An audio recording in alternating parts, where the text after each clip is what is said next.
Welcome to MSK life clinic foundation. மாணவர்களுக்கான student wellness online conference. மாணவர்கள் தங்களுக்குள் சொல்ல முடியாத பல்வேறு சந்தேகங்களை அல்லது அவர்களுக்கு ஏற்படும் நடத்தை சார்ந்த அழுத்தங்களை எங்களோடு டிஸ்கஷன் செய்யலாம். உலக நலன் கருதி இது உலகம் முழுவதும் இதை நாங்கள் வெளியிடுகிறோம்.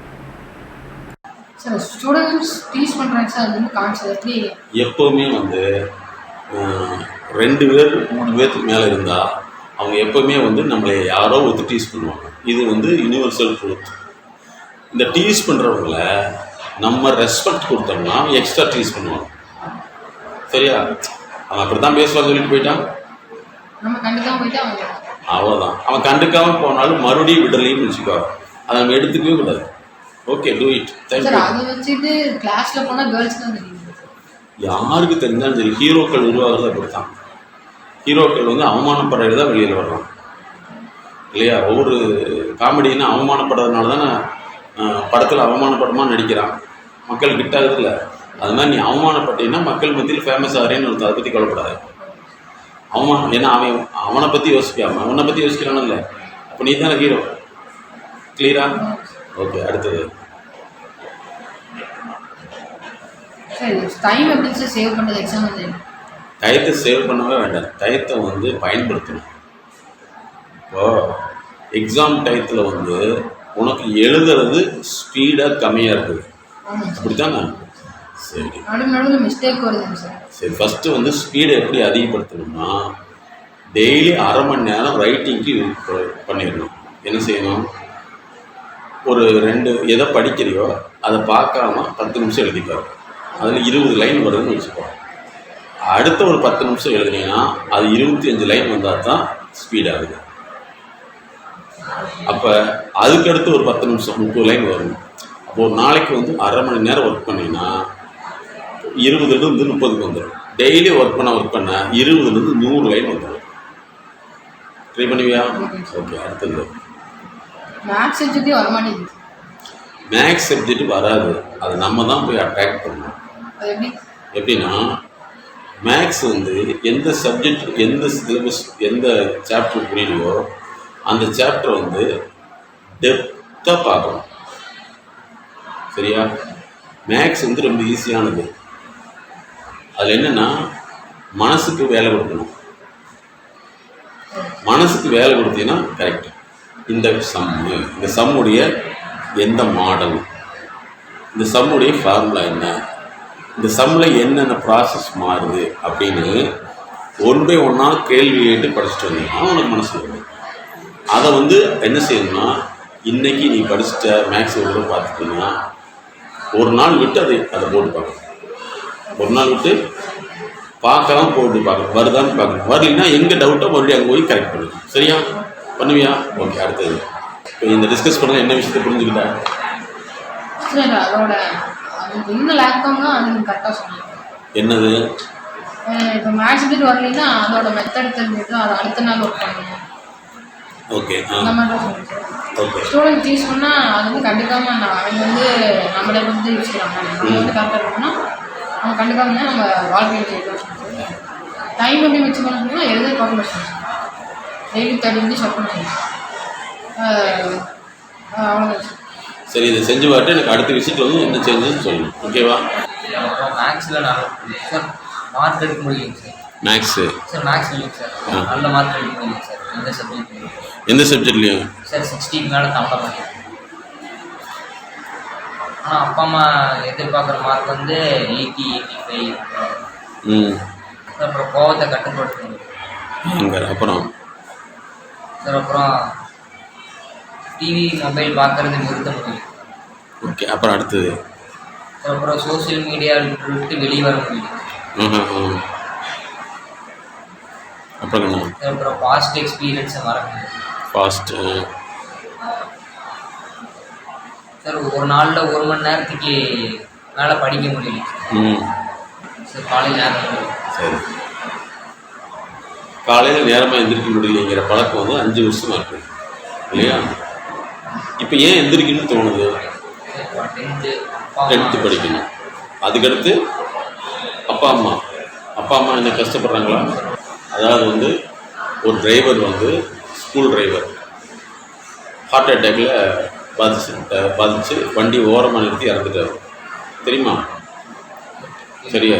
சரி. அதனால் எல்லா ஸ்கூலில் உள்ள டிரைவரும், உங்கள் ஸ்கூலில் உள்ள டிரைவரும் ஹார்ட் டெஸ்ட் பண்ணு சொல்லி ஆர்டர் போட்டு உங்கள் டிரைவர் முதற்கொண்டு ஹார்ட் டெஸ்ட் பண்ணிட்டு வராங்க. தெரியுமா? தெரியாது. சரி. நான் போன பஸ்ஸுலேயே ஒரு டிரைவர் வந்து ஹார்ட் அட்டாக் வந்துச்சு. கண்டக்டர் உடனே பஸ்ஸை நிறுத்தி அப்புறம் ஸ்பீடாக போய் ஹாஸ்பிட்டல் போய் சேர்த்துது. சரியா? ஸோ டிரைவர் வேலைங்கிறது வந்து எப்படி உங்கள் கிளாஸில் வந்து ஃப்ரெண்ட்ஸுக்கு வந்து டிஸ்டர்ப் பண்ணுறாங்களோ அதே மாதிரி ரோட்டில் வந்து பல பேர் டிஸ்டர்ப் பண்ணுவாங்க. பைக்காரன் எப்படி வருவான், பைக்காரன் குறுக்க வருவான், காருக்காரன் இந்த சைடில் வருவான், நடந்து போனவன் அப்படி போவான். கிளாஸில் எப்படி டிஸ்டர்ப் பண்ணுறாங்களோ அதே மாதிரி ரோட்லேயும் டிஸ்டர்ப் பண்ணுவாங்க. அது கிளாஸ்மேட்டு, இது ரோடுமேட். இவ்வளவுலையும் தப்பிச்சு வந்து அங்கே வண்டியில் போய் நிறுத்திட்டு கலெக்ஷன் காமிச்சிட்டு அதுக்கப்புறம் வரணும். இவ்வளோ வேலை செஞ்சு தான் உனக்கு பணம் கட்டுறாங்க. இதை வந்து நீ லேட்டாக புரிஞ்சுருக்க தம்பி. உங்கள் அப்பாவுடைய வாழ்க்கை டிரைவர் வாழ்க்கை. நீ அதுலேருந்து வெளியில் வரணும்னு ஆசைப்பட்டீங்கன்னா 4 மணிக்கு மேலே நீ இது தூங்கக்கூடாது. 4 மணிக்கு மேலே நீங்கள் ட்ரை பண்ணுவியா? அலாரம் வைக்கக்கூடாது. நல்லா தெரிஞ்சுக்கணும். எங்களுடைய எம்எஸ்கே கோட்பாடு என்னன்னா அலாரம் வைக்கக்கூடாது. அலாரத்தை தூரமாக வச்சிடணும். நீ எந்திரிச்சு அலாரத்துக்கு முன்னாடி படிக்க ஆரம்பிச்சு. இன்னும் ட்ரை பண்ணுவியா? நல்லா புரிஞ்சுக்கோ. ஒவ்வொரு தொழிலும் ஒரு சிக்கல் இருக்குது. மருத்துவருக்கும் அதே சிக்கல் இருக்குது. ஒரு உயிரை காப்பாற்றணும். சரியா? டிரைவருக்கும் ஒரு சிக்கல் இருக்குது. அவர் பல உயிரை காப்பாற்றணும், அவர் உயிரை காப்பாற்றிக்கணும். சரியா? இப்போ நீ நல்லா படிச்சீன்னா கண்டிப்பாக வந்து உங்கள் அப்பாவுக்கு வந்து அது பெரிய சப்போர்ட்டாக இருக்கும். இதே எங்கள் நிறைய டிரைவர்ஸ் வந்து கன்சல்டிங் வருவாங்க. என் பையன் படிக்க மாட்டேங்கிறான்னு அழுவாங்க. அவனை கேட்டான்னா நான் படிக்க வேண்டிய அவசியமே இல்லை சார் அப்படின்னா இதை கேட்டு ரொம்ப அப்செட் ஆகிடுவாங்க. அதனால் நீ இன்னிலிருந்து 4 மணிக்கு எந்திரிக்க ஆரம்பிச்சிடணும். சரியா? ட்ரை பண்ணுவியா? ஏன்னா யாரோ ஒருத்தர் சம்பாரிச்சு நீ வாழ்ந்துட்டு இருக்க, யாரோ ஒருத்தர் சம்பாரிச்சு நீ தூங்கிட்டு இருக்க. அவங்க சம்பாதிக்கிறத தூங்கி கழிக்கணுமா உழைத்து கழிக்கணுமா? பார்க்கலாம். தூங்கி கழிக்கணுமா உழைத்து பயன்படுத்தணுமா? வேறு நல்ல பணம் சம்பாதிக்கணும்னு சொல்கிறது தப்பு, நல்லா உழைக்கணும்னு சொல்கிறது கரெக்ட். சரியா? மார்க்கை பொறுத்தவரை வந்து நீ எதையுமே பண்ண வேண்டியதில்லை. படிக்கிறத மட்டும் அதிகப்படுத்தி மார்க் செய்யணும். சரியா? அப்போ 4 மணிக்கு எந்திரிக்கணும். படிக்கிறது ஒரு நாளைக்கு எத்தனை மணி நேரம் படிக்கிறேன்? எவ்வளோ மார்க் வாங்குறேன்? 60க்கு வந்து 1.5 மணி நேரம் படிக்கிறேன்னா 90க்கு வந்து 3 மணி நேரம் படிக்கணும். சரியா? 90க்கு மேலே நீ எடுக்கணும்னா 6 மணி நேரம் படிக்கணும். புரிஞ்சுதா? அப்போ இன்னிலிருந்து வந்து 3 மணி நேரம் படிக்க ஆரம்பிச்சு காலையில் 4 மணிக்கு எந்திரிக்க ஆரம்பிச்சு. நைட்டு எத்தனை மணிக்கு படிப்பேன்? சரி. அப்போ இன்னிலிருந்து ஸ்டார்ட். ஓகே. அடுத்தது எப்போ கோபம் வரும் உனக்கு? அவன் ஏன் ஒன்று அடிக்கிறான்?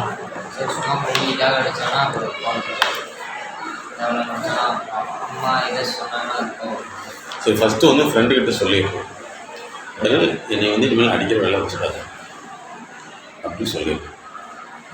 அதை முதல்ல நீ வந்து ப்ரிவென்ஷன் பண்ணணும். ஓகே. அதுக்கு மேலே அடிக்கிறான்னா நீ கோவப்பட வேண்டியது இல்லை. அவனை விட்டு விலகணும். இல்லையா? அவனை வந்து மனுஷனாகவே கண்டுக்கணும். 2 வேலை செய்யணும். அவன்கிட்ட கோவப்படவே கூடாது. அதுக்கு மேலே அடித்தாலும் சாரிடான்னு இதுதான். அதுக்கடுத்து உங்கள் அம்மா என்ன செய்யும்? நீயா என்ன வேலை செய்ய வருவாங்க? என்ன வேலை? எக்ஸாம்பிள் அம்மா உடம்பு சரியில்லாமல் இருக்கான், அம்மா உடம்பு சரியில்லையா? அம்மா படம் சமையல் செஞ்சு போது தண்ணி ஊற்றுவேன். இதெல்லாம் நீ கண்டிப்பாக செஞ்சே தீரும். சரி, இப்போ என்னென்னா இந்த மொபைல் டிவி இருக்கு பார்த்தியா, இது வந்து ஒரு பிஸ்னஸ் டூல். டிவியில் வந்து விளம்பரம் போட்ட காசு, அதை பார்க்குறதுக்கு காசு. நீ வந்து டிவி பார்க்குறதுக்கு வந்து ரீசார்ஜ் பண்ணுறீங்களா இல்லையா, அதே மாதிரி மொபைலுக்கு ரீசார்ஜ் பண்ணுற இல்லையா. மொபைலுக்கு நீ காசு கொடுத்து தான் பார்க்குற, அவங்க காசு கொடுத்து தான் நடிக்கிறாங்க. அந்த ஷார்ட்டெல்லாம் நீ பார்த்தீங்கன்னா அவனுக்கு பில் வருது இல்லையா. நீ காசு கொடுத்து அவன் டெவலப் பண்ணுற, உன்னை டெவலப் பண்ணுறதுக்கு என்ன செய்ய. இப்போ நீ முடிவு பண்ணிக்கணும், அவனுக்கு டெவலப் பண்ணணும்னு ஆசைப்பட்டீங்கன்னா நீ ஷார்ட்ஸ் நிறைய அவனுக்கு நிறைய வியூஸ் போகணும், அவன் டெவலப் பண்ணிட்டு இருப்பான். சரியா? நிறைய ஷார்ட் போடுறவங்கலாம் தப்பான ஷார்ட்டுகளை போட்டு லட்சக்கணக்கில் சம்பாரிச்சிட்டு இருக்காங்க அப்படின்னா லட்சக்கணக்கில் இவனுக்கு ஏமாந்துட்டு இருக்கான்னு தான் அர்த்தம். கரெக்டாக தப்பா? எங்களது யூடியூப் சேனல் இருக்குது, எங்களெலாம் எஜுகேஷன் ரிலேட்டட். ஆனால் எங்களை யார் பார்ப்பாங்கன்னா யாரோடு இயக்கி ஏதோ ஒரு நாட்டில் பாட்டு எங்களை கூப்பிடுவோம்.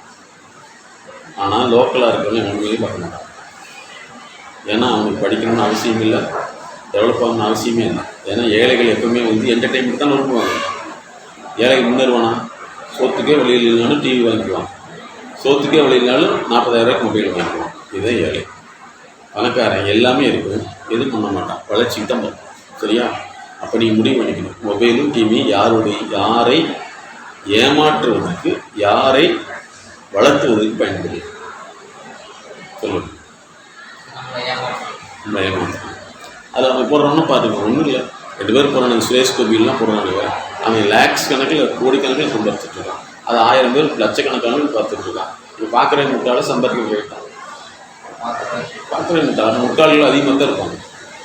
முட்டாளுக்கு தேவை சிரிக்கிறதான், பணக்காரனுக்கு தேவை சிந்திக்கிறது. இப்போ எங்கள் வீடியோவில் பணக்காரன் தான் பார்ப்போம். சரியா தம்பி, மதிக்கலாமா? ஒரு கிளாரிட்டி வந்துருச்சா? என்னென்ன செய்ய போகிற சொல்லு. 4 மணிக்கு அம்மா அப்பா சொல்கிற நாளைக்கு நல்ல மார்க் 3 மணி நேரம் படிக்கணும். டிவி மொபைல் அதிகமாக பார்க்கணும். ஏன்னா அது நான் வேண்டாது, அவன் தொழில். எவனாவது வந்து யாராவது முன்னேற்றுறாங்களா? ஒன்றுமே கிடையாது. அதாவது உங்களை மாதிரி உள்ளவங்களை கவர்றதுக்கு தான் அசிங்கமான ஆட்களை வந்து ஏற்பாடுபடுத்திக்கலாம். அவங்க அசிங்கமாக பேசிகிட்டு இருப்பாங்க, அதை நம்ம பேசிகிட்டு இருப்போம், அவங்களுக்கு காசு ஏறிக்கிட்டே இருக்கும். எல்லாமே சொல்லி வச்சு செய்யக்கூடியது. மாற்றிக்கணும். அடுத்தது பாஸ்ட் எக்ஸ்பீரியன்ஸ் எதுக்குன்னா என்ன எக்ஸ்பீரியன்ஸு? சார் அப்பா அம்மா கஷ்டப்படுறாங்க சார், அந்த ப்ராக்ரஸ் அப்போ வந்து சொல்லி உங்களை கஷ்டப்படுறேன், நீ ஆர்வம் கூட எடுத்துக்கிட்டீங்க, நல்லதே தம்பி. இது வந்து அவங்களுடைய வேதனை தம்பி, இதை மறக்கக்கூடாது தம்பி, ஞாபகத்தில் வச்சுக்கணும். சரியா?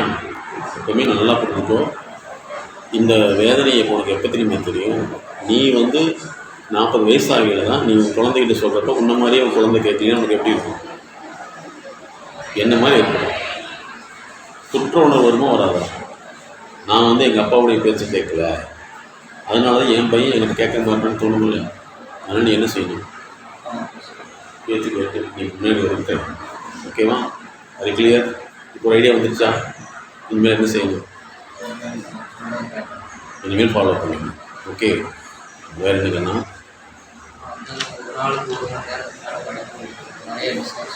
என்ன டிஸ்ட்ராக்ஷன் வருது? ஆமாம். சரி. உன் பக்கத்தில் உள்ள ஃப்ரெண்ட்ஸ்க்கெலாம் படிக்கணும்னு அவசியம் இல்லை. எவ்வளோ மார்க் வாங்குறாங்க? சம ஈக்குவலான நண்பர்கள்ட்ட நம்ம வந்து விளையாண்டுருந்தோம்னா நம்ம வளர்ச்சி அடைய முடியாது. அவன் நமக்கு என்டர்டைன்மெண்ட் தான் பயன்படுத்தலாம். மொபைல் டிவி என்டர்டைன்மெண்ட், இவங்க என்டர்டைன்மெண்ட். அப்போ நீ வந்து வளர்ச்சிக்கு உண்டான வழியை தேட மாட்டேங்கிறீங்கள, அதை மாற்றிக்க. சரியா? ஃப்ரெண்டு கிளாஸ் ஃப்ரெண்டுன்னா மீனிங் எழுதுமா? Mutual benefit and development. அவன் கூட சேர்ந்தால் உனக்கு வளர்ச்சி இருந்தால் அது ஃப்ரெண்டு, இல்லைன்னா அவன் கிளாஸ்மெண்ட்டு தான். லேசினஸ்ங்கிறதே வந்து உன்னை பற்றி நீ விரும்பலின்னு அர்த்தம். பஸ் ஸ்டாண்டு போய் எத்தனை பேர் படுத்துக்கிறலாம், ஏன்னா அவனுக்கு அவனை பற்றி விரும்பலை. நான் விரும்பினான்னு என்ன செய்வான், முன்னேறிப்பான இல்லை. லேசினஸ் உடைய எம்எஸ்கே கோட்பாடு என்னன்னா, விருப்பமின்மை செயல் முடக்கத்தை ஏற்படுத்தி கற்பனையில் வாழ்கிறதுக்கு பேர் தான் லேசினஸ். ஆக்டிவாக லேசினஸ்ங்கிற வார்த்தையே வந்து நீ வந்து விருப்பம் இல்லாமல் வாழ்ந்துட்டு இருக்கேன்னு அர்த்தம். யாரோ ஒருத்தருடைய காசு. இப்போ ஃப்ரெண்டுன்னா நம்ம வளர்ச்சிக்கு யூஸ் ஆகிறவங்க தான் நீ ஃப்ரெண்டுன்னு சொன்னா கிளாஸ் மட்டும் தான் சொல்லணும். சரியா? இந்த வேலை தப்பு. கோ பேசஞ்சர், நீ பேசஞ்சர் கூட கோ பேசஞ்சர், அவ்வளோதான் நம்ம ஃப்ரெண்டா. அதே மாதிரி இது அப்படி ஃப்ரெண்டுன்னா டெவலப் பண்ணுறது. ஓகே, அடுத்தது இப்போ இன்னிலிருந்து என்ன முடிவு பண்ணிட்டேன்?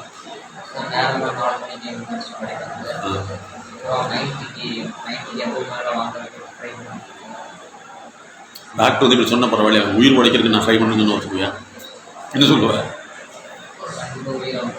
அதே மாதிரி கண்டிப்பாக நீ வாங்கியா. ஓகே, அடுத்தது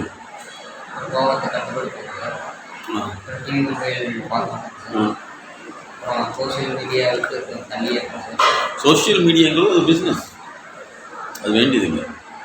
சரியா? நாங்களே மீடியா சைக்காலஜி கார்பரேஷன் வச்சுருக்கோம். அது நல்ல மனிதர்களை உலகத்துக்கு அறிமுகப்படுத்திருக்காங்க. நீங்கள் பார்த்துக்கலாமா? ஓகே மாணவர்களே, அடுத்த நிகழ்வில் சந்திப்போம். நாங்கள் உங்களுக்கு கொடுத்தது வந்து ஒரு கேள்விக்குண்டான பதில். உங்களுடைய அந்த கேள்வியை வந்து செயலாக மாற்றுவதற்குண்டான தடைகளை தனிப்பட்ட முறையில் பகுப்பாய்வு செய்து எங்களுடைய கன்சல்டன்சி மூலமாக தான் அதை மாற்ற முடியும். இது உளவியல் விழிப்புணர்வு. மேலும் விவரங்களுக்கு எங்களோடு தொடர்பு கொள்ளுங்கள்.